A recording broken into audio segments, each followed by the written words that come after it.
बिस्मिल्लाहिर्रहमानिर्रहीम। Dear students, अस्सलाम वालेकुम। सॉफ्टवेयर इंजीनियरिंग के लेक्चर नंबर 15 में आज हम बात करेंगे सिस्टम मॉडलिंग का जो रिमेनिंग पार्ट रह गया था उसके बारे में हम डिस्कस करेंगे और आज ये हमारा टॉपिक मुकम्मल हो जाएगा। तो लेकिन थोड़ा सा हम गुज़िश्ता के साथ इसको अटैच करने के लिए मैं आपको बता दूं कि हमने ये डिस्कस किया था कि सिस्टम मॉडलिंग में जो यूएमएल डायग्राम्स हैं वो 14 टाइप्स की डायग्राम है। उनमें से 7 स्ट्रक्चर डायग्राम्स होती हैं और 7 बिहेवियरल डायग्राम्स। और इनमें से हमने जो इम्पोर्टेंट 5 डायग्राम्स हम डिस्कस करते हैं, मोस्ट इम्पॉर्टेंट डायग्राम्स जो हैं वो एक्टिविटी डायग्राम है, यूज़ केस डायग्राम है, सीक्वेंस डायग्राम है, ये हम डिस्कस कर चुके हैं पहले। और क्लास डायग्राम और स्टेट डायग्राम ये हम आज डिस्कस करेंगे। तो चूँकि आज ये इस पे हम लास्ट लेक्चर में बात करेंगे, इसलिए मैं थोड़ा सा आपको रिवीजन के पर्पज़ से एक्टिविटी डायग्राम जो हमने डिस्कस की उसकी हम सिर्फ एक रिव्यू ले लेते हैं। तो ये हमने एक एक्टिविटी डायग्राम देखी थी जिसमें एक्टिविटीज़ को शो किया गया है। तो ये असल में एक हॉस्पिटल, यूँ कह लें कि मेंटल हॉस्पिटल के उन पेशेंट्स की डिटेंशन के बारे में डायग्राम बनाई गई है जो कि डेंजरस या हार्मफुल हो सकते हैं दूसरों के लिए या अपने आप के लिए। तो कंफर्म डिटेंशन डिसीजन के बाद ये हमने डिस्कस कर ली थी। Inform patient of rights record detention decision. उसके बाद हमने ये देखा था कि यहाँ पे हम डिसाइड करते हैं कि पेशेंट डेंजरस है या नॉट डेंजरस। अगर तो डेंजरस है फिर उसके लिए कोई सेफ़ प्लेस देखेंगे। तो अगर तो सेफ़ प्लेस मिल गई है तो वो हॉस्पिटल में सिक्योर रहेगा, और अगर सेफ़ प्लेस कोई हॉस्पिटल में नहीं है, सिक्योर प्लेस, तो फिर उसको पुलिस स्टेशन में ट्रांसफ़र किया जाएगा। और अगर वो डेंजरस है ही नहीं पेशेंट तो उसको हॉस्पिटल में ही नॉर्मली बाकी पेशेंट्स के साथ एडमिट कर लिया जाएगा।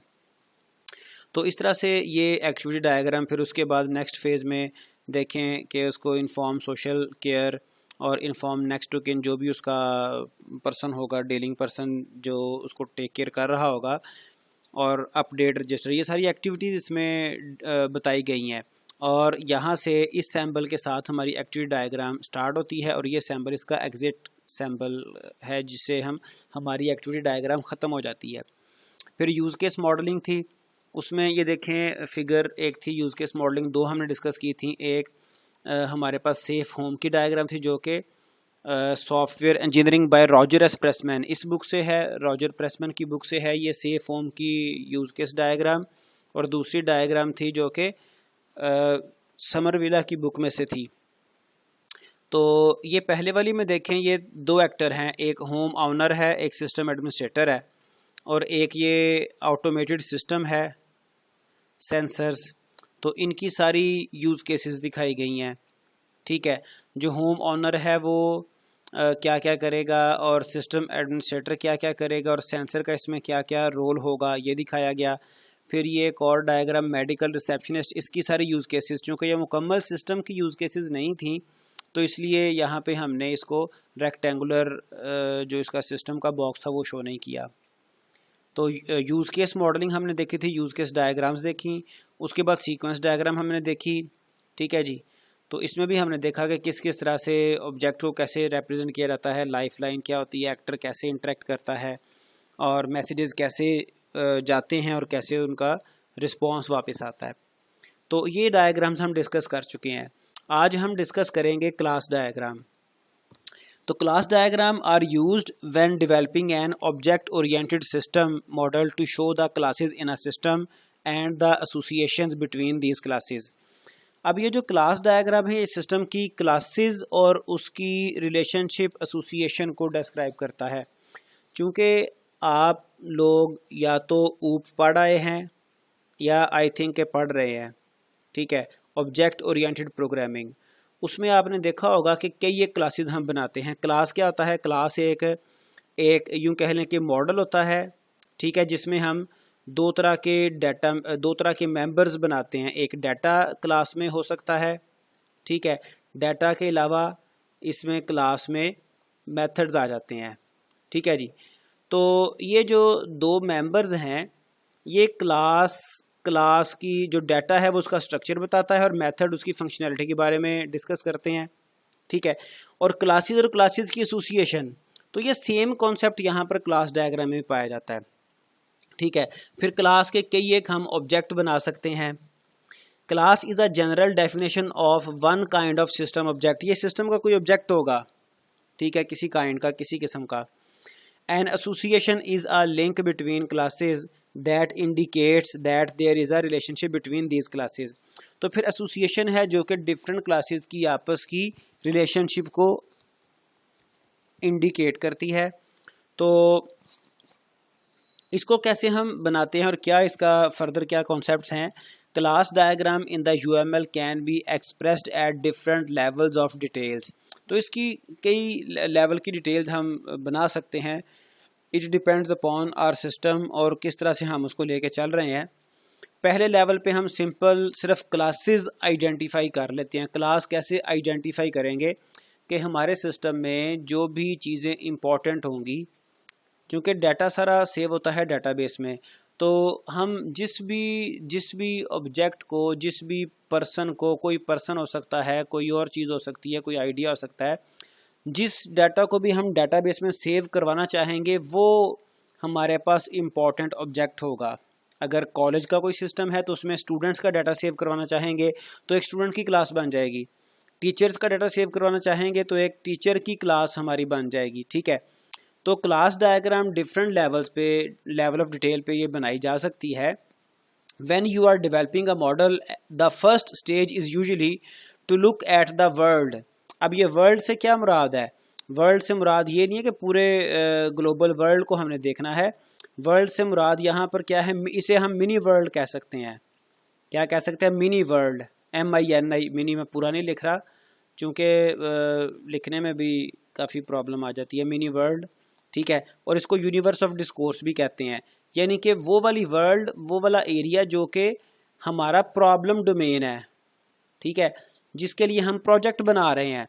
पूरी दुनिया में से वो एक छोटा सा एरिया जो हमारा कंसर्निंग एरिया है। तो first stage is usually to look at the world, identify the essential objects.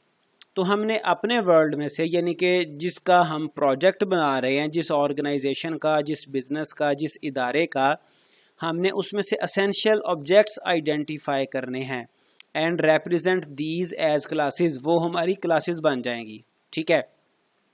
The simplest way of writing these is to write the class name in a box. तो हम एक box में, rectangular box में class का नाम लिखते हैं और वो हमारे पास सारे जो हमारी वर्ल्ड है, मिनी वर्ल्ड है, इसको यूनिवर्स ऑफ डिस्कोर्स भी कहते हैं, ठीक है। और भी 2-3 नाम इसके टेक्स्ट बुक्स में, लिटरेचर में अवेलेबल हैं। तो एक बहरहाल क्लास को हम बॉक्स में रिप्रेजेंट कर देते हैं। जैसे ये देखें, ये एक पेशेंट की क्लास है, पेशेंट रिकॉर्ड की एक और क्लास है। तो every patient will have record, तो इसका जो रिलेशन है वो भी 1 to 1 का बना दिया, ठीक है। एक पेशेंट का एक रिकॉर्ड होगा। तो फर्स्ट स्टेज पे हम सिर्फ क्लासेस को आइडेंटिफाई कर लेते हैं अपने सिस्टम में कि कौन कौन सी इंपॉर्टेंट क्लासेस उसमें एग्जिस्ट कर रही हैं। अच्छा, उसके बाद देखें फर्दर क्या है। अब यहाँ पर देखें, ये क्लास डायग्राम बनाई गई है, classes and associations in the MHCPMS। तो इस पूरे सिस्टम में जो क्लासेस एग्जिस्ट करेंगी और उनकी आपस की रिलेशनशिप, वो यहाँ पे रिप्रेजेंट की गई। और ये फर्स्ट लेवल है, जो कहा गया ना कि डिफरेंट लेवल ऑफ डिटेल हम क्लास डायग्राम की बना सकते हैं। तो पहले लेवल में सिस्टम की सिर्फ क्लासेस और उनकी एसोसिएशन की बात की गई, ठीक है जी। इसको हम देखते हैं थोड़ा सा डिटेल में क्या यहाँ पर डिस्कस किया गया। तो कंसल्टेंट है, एक कंसल्टेंट की क्लास है, और एक पेशेंट है, पेशेंट की क्लास है। तो पेशेंट रेफर टू कंसल्टेंट, ये जो यहाँ पर इनकी रिलेशनशिप की टाइप बताई गई होती है, इसमें इतना कंफ्यूज होने की बात नहीं है। मैं आपको सिंपल एग्जांपल से ये एक्सप्लेन कर देता हूँ। ये आमतौर पे कोई वर्ब होते हैं, ठीक है। जिस तरह से अगर एक कॉलेज में अगर एक टीचर की हम कहते हैं ऑब्जेक्ट है या क्लास है, और दूसरी स्टूडेंट की क्लास है, तो हम उसका रिलेशनशिप क्या बना सकते हैं कि टीचर, मैं पूरा नहीं लिख रहा, टीचर टीच्स, ठीक है, टीच्स किसको? स्टूडेंट को। ये क्लास ही माशाल्लाह से लंबी हो गई है, तो इसका रिलेशन क्या बनेगा कि आम तौर पे अगर एक टीचर है तो वो मैनी स्टूडेंट्स को पढ़ा सकता है। तो हम इसके डिफरेंट सैम्पल्स इसको शो करने के लिए हम यूज़ करते हैं। बहरहाल तो क्लासेस को हम ये रेक्टेंगुलर बॉक्सेस में रिप्रेजेंट कर देते हैं और उनकी रिलेशनशिप। तो यहाँ पर जो हमने रिलेशनशिप टाइप लिखी है टीच, ठीक है, तो ये कोई भी अप्रोप्रिएट वर्ड हो सकता है। जैसे यहाँ पर पेशेंट रेफर टू कंसल्टेंट, ठीक है। उसके बाद पेशेंट और जनरल प्रैक्टिशनर की एक क्लास है, तो patient referred by general practitioner. तो यहाँ से आप देखें, यूँ कहने के स्टार्टिंग पॉइंट क्या हो सकता है कि जो जनरल प्रैक्टिशनर है, कोई भी प्रैक्टिशनर जो अपनी मेडिकल प्रैक्टिस कर रहा है, तो जनरल प्रैक्टिशनर रेफर करेगा पेशेंट को, patient referred by general practitioner. तो जनरल प्रैक्टिशनर पेशेंट को रेफर करेगा और किधर करेगा, रेफर टू कंसल्टेंट, ठीक है। अब पेशेंट की कंडीशन भी हो सकती है, तो पेशेंट डायग्नोज्ड विद कंडीशन, ठीक है जी। और जो कंसल्टेशन है वो अटेंड करेगा पेशेंट को। कंसल्टेशन से मुराद कोई डॉक्टर्स हो सकते हैं। अब कंसल्टेशन में क्या होगा, वो प्रेस्क्राइब करेगा मेडिसिन, ये देखें मेडिसिन से रिलेशन आ गया। और कंसल्टेशन में ये भी शामिल है कि वो ट्रीटमेंट उसकी प्रेस्क्राइब करेगा। और कंसल्टेशन कौन करेगा, consultation runs by doctor, hospital doctor. तो ये हमने क्या किया, पहले लेवल पे सिर्फ क्लासेस आइडेंटिफाई की और उन क्लासेस की आपस की एसोसिएशन को हमने आइडेंटिफाई कर लिया, ठीक है जी। तो when showing the associations between classes, it is convenient to represent these classes in the simplest possible way। तो जब हम सिर्फ इनकी एसोसिएशन बताएंगे तो हम फिर क्लास की डिटेल नहीं बताएंगे। मैंने आपको प्रीवियस बता दिया कि आपने वैसे पढ़ा भी है, ऊप में पढ़ रखा होगा आपने कि क्लास में दो मेंबर्स इसके आ जाते हैं, दो तरह के मेंबर्स, एक डाटा मेंबर होता है और एक मेथड होता है। डाटा मेंबर से मुराद क्या, इसके कई एक वेरिएबल्स होंगे, डिफरेंट डाटा टाइप्स उनकी हो सकती हैं, फिर मेथड्स फंक्शंस हो सकते हैं, ठीक है। तो कहा यह जा रहा है कि जब हम classes at first level classes को आइडेंटिफाई करेंगे और क्लासेस की एसोसिएशन उनकी आपस की बताएंगे, तो उस वक़्त उसको सिंपलेस्ट वे में हम एक्सप्लेन करेंगे। मतलब ये कि उसकी डिटेल्स की बात नहीं करेंगे, ठीक है। क्लास में डाटा क्या है, क्लास में मेथड्स क्या हैं, उनकी हम बात नहीं करेंगे, बल्कि सिंपलेस्ट पॉसिबल वे में उसको एक्सप्लेन करेंगे। To define them in more detail, you add information about their attributes। अब डाटा को attributes कहते हैं। The characteristics of an object and operations, the things that you can request from an object। तो operation से क्या मुराद है, function and methods। तो C language में फंक्शन बोला जाता है, जावा में मेथड बोला जाता है, रूटीन कई लैंग्वेजेस में बोला जाता है। तो ये डिफरेंट नेम से कंफ्यूज होने की ज़रूरत नहीं है। ऑपरेशंस क्या है, उस ऑब्जेक्ट के मेथड्स हैं, उस यानी कि things that you can request from an object, जो वो function, method, routines, actions perform कर सकता है। और उसके अलावा क्या होंगे, एट्रीब्यूट्स होंगे, the characteristics of an object, ठीक है जी। तो क्लास की जो डिटेल है उसमें ये चीज़ें शामिल हैं, मोर डिटेल। और ये आपको बता चुका कि क्लास में दो तरह के ही मेंबर्स पाए जाते हैं। क्लास के जो एसेट्स हैं वो डाटा मेंबर हैं और उसके फंक्शंस या methods. The details of a class is distributed into 3 sections. तो क्लास की डिटेल 3 सेक्शंस में डिस्ट्रीब्यूट की जा सकती है। Name of the class, name of the object class is in the top section. सबसे टॉप वाले सेक्शन में क्लास का नाम यानी कि क्लास के ऑब्जेक्ट का नाम आ जाता है। The class attributes are in the middle section. This must include the attribute name and optionally their type. तो एट्रीब्यूट के नाम तो पक्के हैं, वो तो आएंगे ही आएंगे, मतलब वेरिएबल्स के नाम, ठीक है। जो भी वेरिएबल का नाम है वो तो लाजमी आएगा, और उसकी जो डाटा टाइप है, उसकी जो टाइप है वो ऑप्शनल है। वो लिखना चाहें लिख लें, ना लिखना चाहें ना लिखें, कोई इशू नहीं है। और तीसरा क्या है जी, operations called methods in Java and other object oriented programming languages. C++ में वैसे फंक्शन बोला जाता है। तो associated with the object class are in the lower section of the rectangle. तो सबसे बॉटम पे लोअर सेक्शन में ऑपरेशंस लिखे जाते हैं, ठीक है जी। जैसे ये देखें, ये क्लास है, सबसे टॉप पे क्लास का नाम आ गया, और जो सेकंड वाला पोर्शन था उसमें ये देखें जो इसके एट्रीब्यूट्स थे, डाटा था इसका, वो आ गया। कंसल्टेशन क्लास में doctors, date, time, clinic, reason, medication prescribed, treatment prescribed, voice notes and transcript. Transcript आमतौर पे प्रेस्क्रिप्शन होती है वो वर्बल कह सकते हैं, और ट्रांसक्रिप्ट वो यूँ कह लें कि written prescription, written treatment details. ठीक है, तो ये इसका डाटा है, इसके एट्रीब्यूट्स हैं, और इसके जो मेथड्स हैं, जो इसके ऑपरेशंस हैं वो क्या है। न्यू कंसल्टेशन हो सकती है, प्रेस्क्रिप्शन प्रेस्क्राइब कर किया जा सकता है, रिकॉर्ड नोट्स और ट्रांसक्राइब। ठीक है जी, ट्रांसक्राइब से मुराद वही रिटन प्रेस्क्रिप्शन। ठीक है, तो ये क्लास को मोर डिटेल में हम इस तरह से लिख सकते हैं। और यहाँ पर क्लास डायग्राम में एक जनरलाइजेशन का कॉन्सेप्ट पाया जाता है। जनरलाइजेशन से क्या मुराद है, जनरली हम कहते हैं जी डॉक्टर, लेकिन हो सकता है डॉक्टर की दो टाइप्स हो सकती हैं, एक जनरल प्रैक्टिशनर हो सकता है और एक हॉस्पिटल का डॉक्टर हो सकता है। फिर हॉस्पिटल के डॉक्टर में फिर कैटेगरीज, कंसल्टेंट हो सकता है, टीम डॉक्टर हो सकता है। ठीक है जी, फिर टीम डॉक्टर में ट्रेनी हो सकता है या फिर क्वालिफाइड डॉक्टर। तो जो मोर जनरल क्लास है वो ये टॉप पर आपकी अवेलेबल है, और यहाँ पर बॉटम पे जाते जाएं तो ये स्पेसिफिक हैं। ठीक है जी, तो जनरलाइजेशन को भी क्लास डायग्राम में यूज़ किया जाता है, ये भी एक कॉन्सेप्ट पाया जाता है। तो बहरहाल ये जब बंदा इसको प्रैक्टिकली मॉडलिंग करता है, मॉडल्स बनाता है, तो फिर मज़ीद डिटेल में इसको डिस्कस किया जा सकता है। चूँकि इस बुक में बहुत डिटेल से डिस्कशन नहीं है, सिर्फ इम्पॉर्टेंट चीज़ें ही बता दी गई हैं। एक्टिविटी डायग्राम के बारे में, सीक्वेंस डायग्राम, क्लास डायग्राम वगैरह के बारे में सिर्फ इम्पॉर्टेंट चीज़ें ही डिस्कस की गई हैं।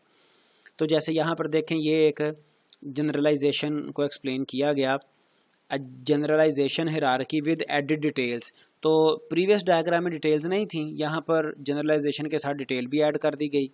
डॉक्टर है, फिर हॉस्पिटल डॉक्टर है और जनरल प्रैक्टिशनर है।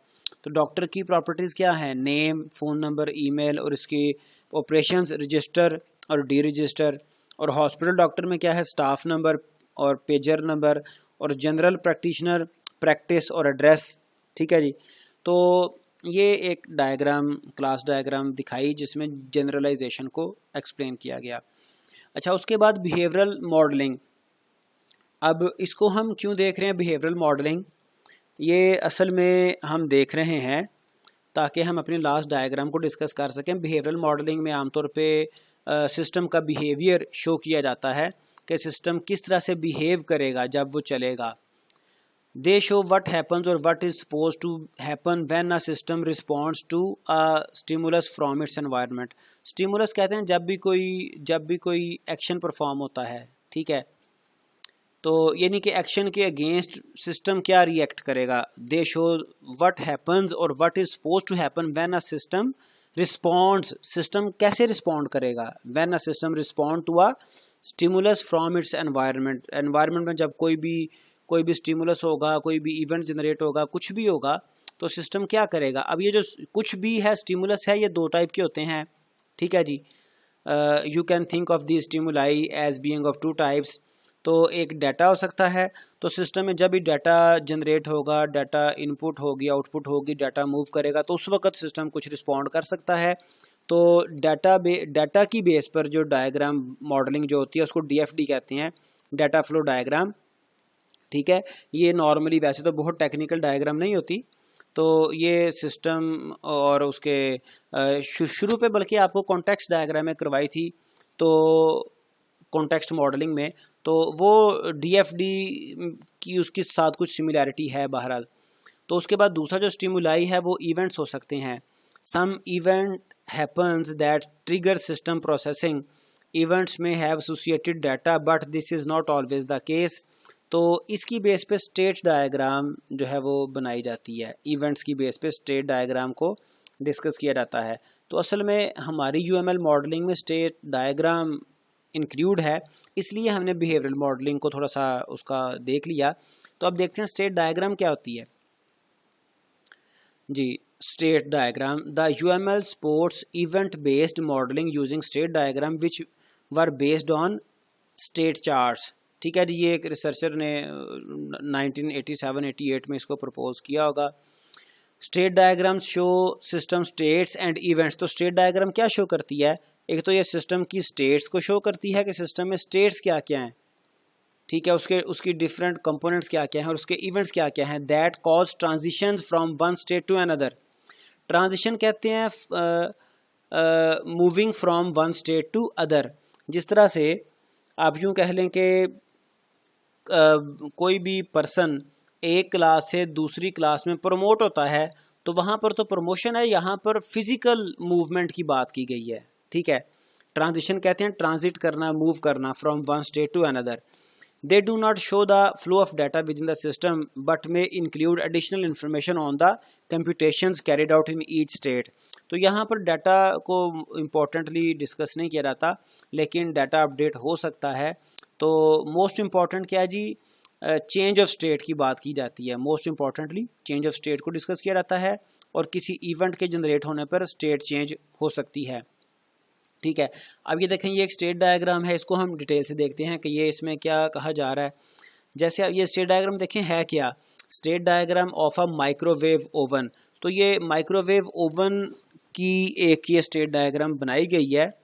यहाँ पर आप देखें ये वेटिंग डिस्प्ले टाइम, तो हम देखेंगे वेट करेंगे उसके डिस्प्ले टाइम का कि जब ये हमारा माइक्रोवेव ओवन स्टार्ट हो जाता है तो फिर इसमें दो पॉसिबिलिटीज़ हैं, या तो हम उसको फुल पावर पे चलाएंगे या इसको हाफ पावर पे चलाएंगे। ठीक है, अगर फुल पावर पे चलाते हैं तो सेट पावर 600, हाफ पावर पे सेट पावर 300। अब ये किसी भी माइक्रोवेव ओवन की फंक्शनैलिटी को देख के बनाया क्या होगा, तो ये फुल पावर पे हो या हाफ पावर पे हो, आपस में ये स्विच भी करवाया जा सकता है। और पावर सेट करने के बाद फिर इसका टाइमर सेट किया जाएगा। ठीक है जी, जितना भी टाइमर आप इस पर अप्लाई करना चाहते हैं, gate number set time set किया जाएगा। उसके बाद हम नंबर को रिवाइज भी कर सकते हैं। ठीक है, और फिर हम क्या करेंगे, ओपन डोर और display waiting, disable display waiting, और उसके बाद डोर क्लोज करेंगे। और अगर वेट नहीं करना तो डायरेक्ट भी डोर क्लोज किया जा सकता है अगर पहले ओपन था। फिर हम इसको स्टार्ट करेंगे और स्टार्ट करने के बाद ये एंड पे क्या होगा जी, ये डिस्प्ले टाइम, जब इसका टाइम डिस्प्ले हो रहा है तो जब टाइम फिनिश होगा तो ये एक्टिविटी हमारी फिनिश हो जाएगी।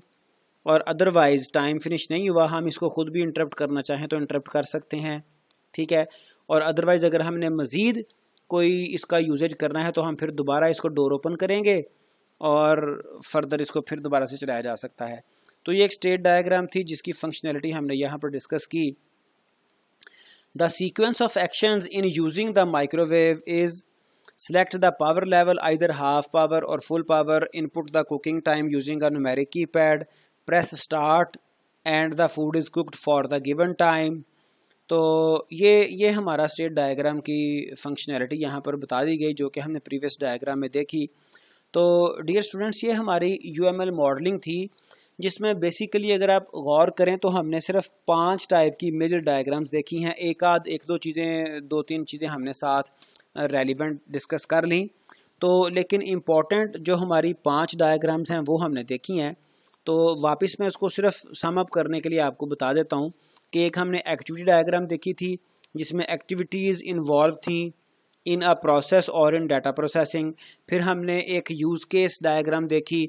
यूज़ केस डायग्राम भी आपसे डिस्कस किया गया कि यूज़ केस डायग्राम के भी कई लेवल्स हो सकते हैं।